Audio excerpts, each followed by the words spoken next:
Hello everyone, welcome to VCELINK channel. Today we will dive into the world of high-speed networking with Cat7 and Cat8 field termination plugs.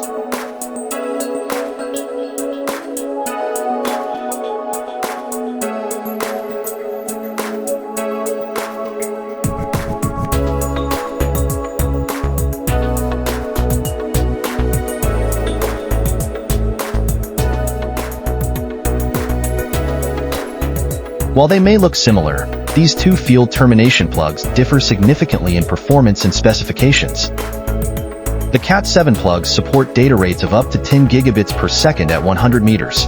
Cat8 plugs are designed for much higher speeds, up to 25 gigabits per second or even 40 gigabits per second, typically used for shorter distances, up to 30 to 40 meters.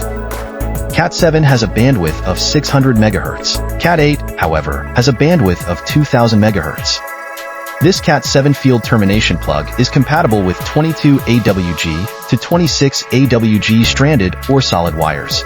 In comparison, Cat8 cables tend to be 22 AWG to 24 AWG stranded or solid wires. The Cat7 plug is backward compatible with Cat6A and Cat6 cables. Cat8 plugs are fully backward compatible with lower categories, like Cat7, Cat6A, and Cat6. However, you'll need to ensure your network equipment supports Cat8 speeds to benefit from the higher performance fully. Please note that Cat7 is officially recognized by the ISO IEC, but not by the TIA-EIA. Cat8, however, is fully recognized by the TIA-EIA and the ISO IEC as a formal standard for high-performance cabling.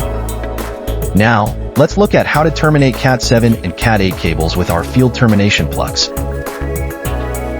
Take the Cat7 plug as an example first.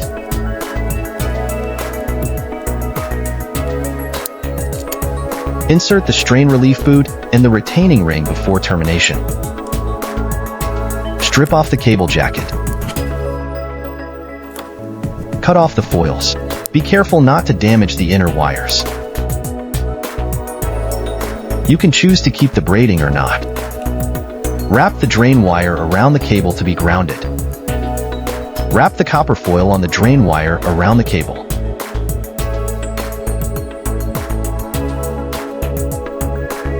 Straighten and arrange the cable according to the T568B wire diagram printed on the conductor holder. Insert the wires into the conductor holder.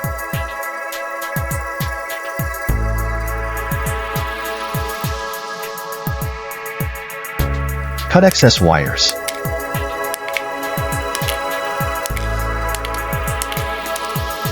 Align the conductor holder with the slots of the wire cap. Cover the wire cap and press it. Insert the retaining ring and tighten the strain relief boot. Put on the dust cover when you are not using it. The basic process of terminating Cat7 and Cat8 cables is pretty similar, but Cat8 requires a little more attention to the shielding. The braid is kept to provide the grounding.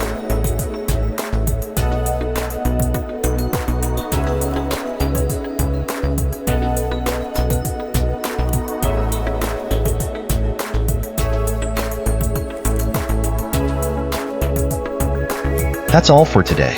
If you find this video helpful, welcome to comment below and subscribe to our channel.